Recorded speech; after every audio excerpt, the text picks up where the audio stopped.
Halo guys, jumpa lagi dengan Mimin Oyan GG. Mari kita lanjutkan cerita Donghua, Dewa Xiaoyan yang berjuang di alam tertinggi part 8. Pria itu tiba-tiba berhenti, menundukkan kepalanya, mengepalkan tinjunya, dan melipat tangannya, dan tubuhnya bergetar.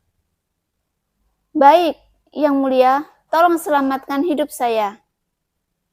Alasan, Xiaoyan berkata dengan dingin. Dan pria itu tersenyum kecut. Alasan apa yang kamu butuhkan untuk hidup? Pria itu tertegun sejenak, dan mata Xiaoyan dingin. Mereka bisa menyelamatkan hidup mereka, tetapi itu tidak perlu, gumam Xiaoyan. Tunggu, aku tahu mata air ajaib. Aku bisa membawamu ke sana, kata pria itu. Xiaoyan menoleh sedikit untuk melihat pria yang telah terlepas dari tali saat ini. Luka di tubuhnya sembuh dengan cepat, dengan napasnya yang bergelombang. Dia mengatakan itu karena alasan ini. Mendengar ini, pria itu tiba-tiba terkejut. Dia mengira mereka berdua adalah pemimpin pengepungan, tetapi dia tidak menyangka bahwa Xiaoyan adalah yang paling kuat, dan mereka semua sama seperti mereka. Jika tidak ada alasan lain, tinju Xiaoyan mengepal erat, dan pria itu berkeringat dingin di dahinya. Tuan, ada iblis wanita di mata air ajaib. Saya tahu di mana dia. Dia adalah pembangkit tenaga listrik langkah kelima. Tetapi wanita ini sangat galak. Tidak hanya itu, ada juga pria kekar di samping wanita ini. Pria itu, sejauh yang saya tahu, tampaknya merupakan langkah ketiga yang kuat. Pria itu buru-buru berkata lagi. Xiaoyan mengangkat alisnya ketika dia mendengar kata-kata itu. Xiaoyan tidak begitu tertarik. Sebaliknya, dia sedikit penasaran dengan mata air ajaib. Dia bertanya-tanya apakah itu mengandung ki asal dewa yang lebih terkonsentrasi dan murni. Di sepanjang jalan, Xiaoyan terus-menerus menelan pil asal yang diperolehnya. Tetapi tangannya kelelahan. Dan pil asal ini juga membawa ki asal Xiaoyan menjadi 750 juta. Yang tidak jauh dari tahap tengah dewa pertarungan 9 bintang. Ada ki asal yang murni di sini. Xiaoyan secara alami tidak akan melepaskannya dengan mudah.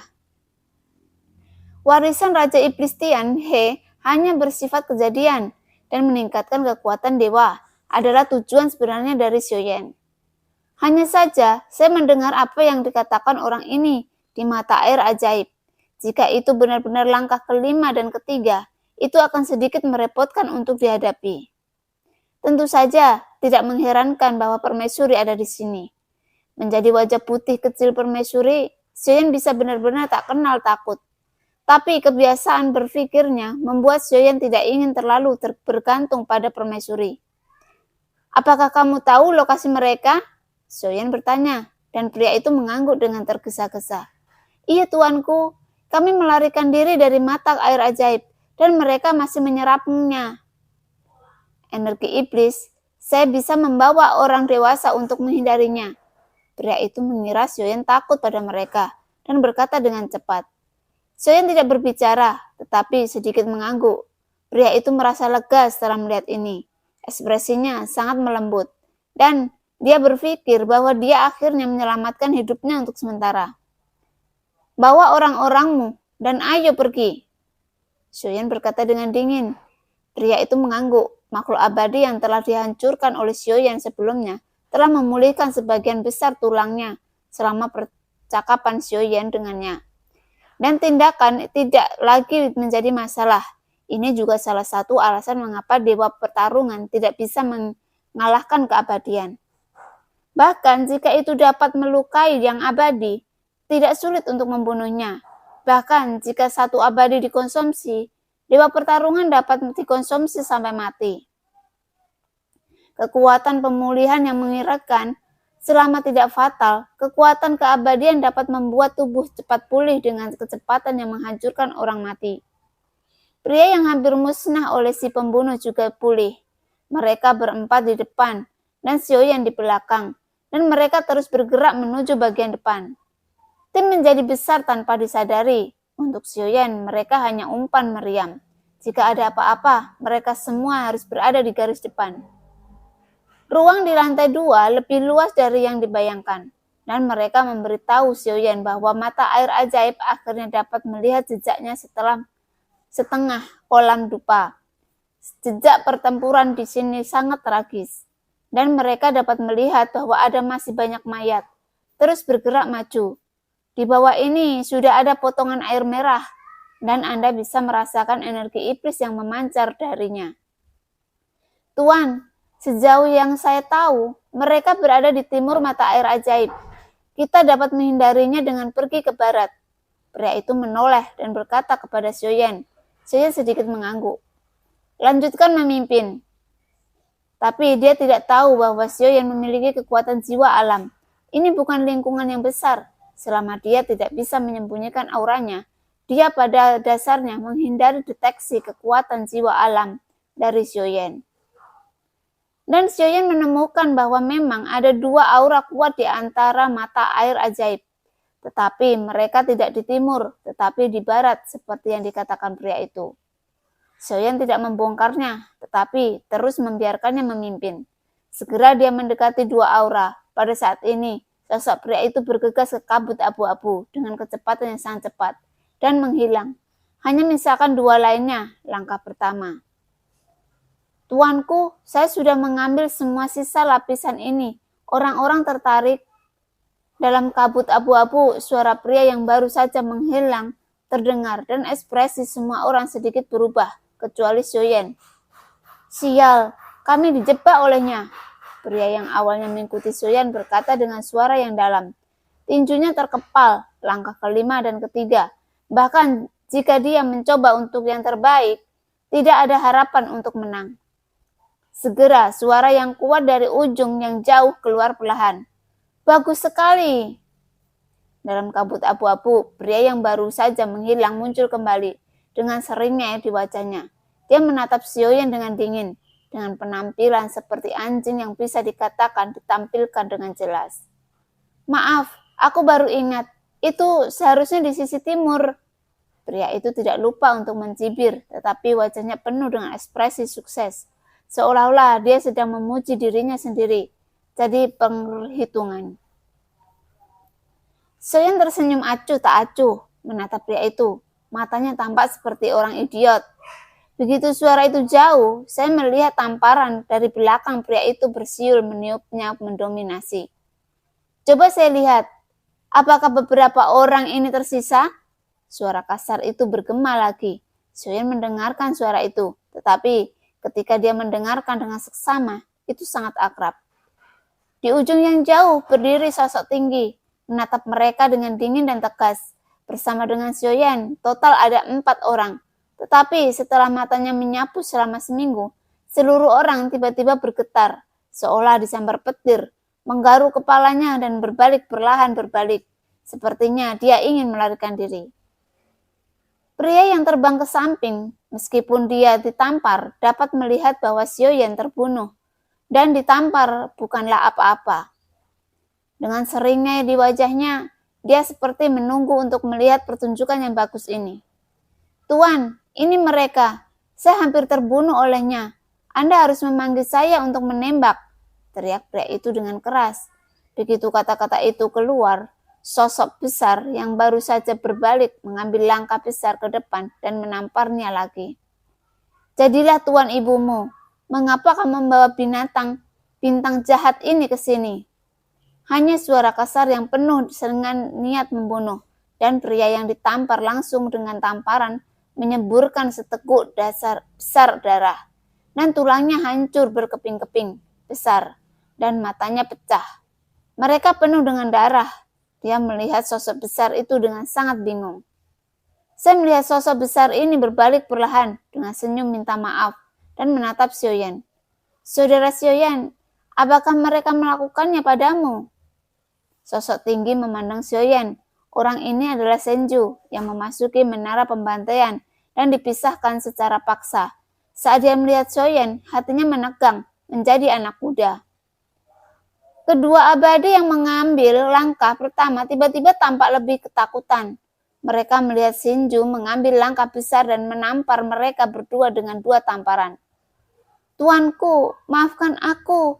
Aku akan menuruti perintahmu. Pria di langkah kedua tampak ketakutan saat melihat raksasa besar yang sedang membantainya. Namun Senju tidak menahan tangannya, tetapi mengambil tindakan untuk membunuh mereka bertiga secara langsung. Pria itu mengira dia sedang mencari penyelamat dan berkomplot melawan Xiaoyan, tetapi dia tidak menyangka bahwa langkah cerdiknya akan benar-benar membunuhnya dan mati.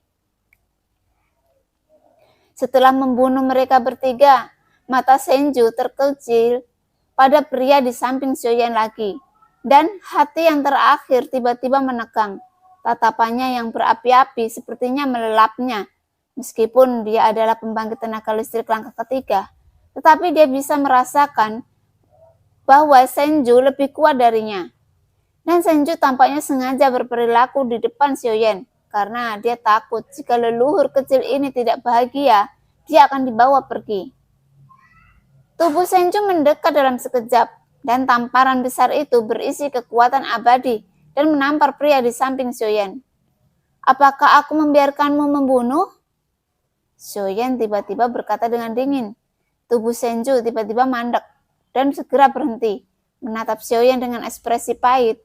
Jika Anda tidak ingin membunuh, maka jangan membunuh, tetapi sikap menjadi kuda harus jelas. Setelah ditegur oleh Xiaoyan, Senju tidak marah, tetapi melangkah maju dengan tangan terentang, memegang 3 cincin penerimaan di satu tangan dan 3 pil ajaib di tangan lainnya, yang semuanya baru saja dibunuh olehnya. Abadi, dia tidak memiliki kebiasaan menggores, tetapi dia bertemu Xiaoyan. Mata pria di samping menjadi aneh. Dia tahu bahwa Xiaoyan kuat, tetapi dia tidak menyangka bahwa begitu banyak pria kuat akan tunduk padanya. Dan dia tampaknya bersedia menjadi anak kuda Xiaoyan. Bagaimanapun, itu juga abadi. Meskipun tidak mungkin untuk saling mengenal, beberapa pembangkit tenaga listrik telah mendengarnya. Ketika pembangkit tenaga listrik super dengan daging abadi muncul di dunia nyata Xuanjin, pria itu sangat bingung. Apakah kamu berburu-buru untuk membunuh dan membunuh? Apakah kamu takut mengungkapkan beberapa rencana? Xiaoyan tidak sopan setelah menerima cincin penerimaan dan pil ajaib di tangan Senju. Dia memandang Senju dengan acuh tak acuh. Apa rencananya? Ada apa dengan Xiaoyan? Hidupku ada di tanganmu. Aku beraninya, kata Senju sambil tersenyum masam.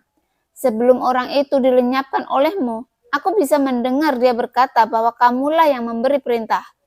Belum lagi, aku curiga hidupmu masih harus berada di tangan orang lain. Xiaoyan berkata pelan. Senju ekspresinya berubah ketika dia mendengar kata-kata itu.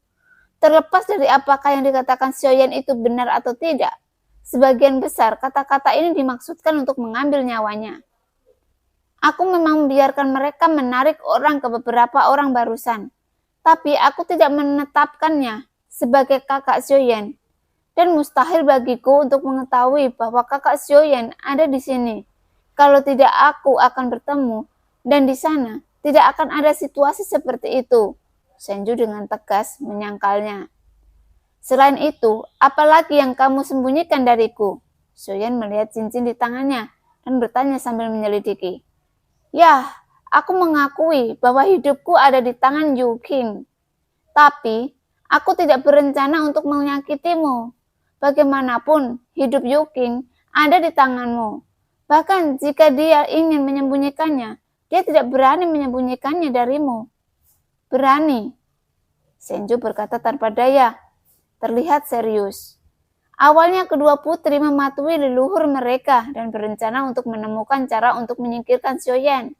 Tetapi setelah kejadian ini, darah jiwa juga disumbangkan ke permaisuri. Dan permaisuri selalu berada di sisi Xiaoyan belum lagi. Adalah kedua putri bersama, saya khawatir 8 dewa abadi tidak akan menjadi lawan ratu. Permaisuri juga seperti kehormatan Senshi. Meskipun dia telah jatuh, kekuatan terakhir yang tersisa di dunia masih bisa membuatnya pada dasarnya tak terkalahkan pada tingkat ini.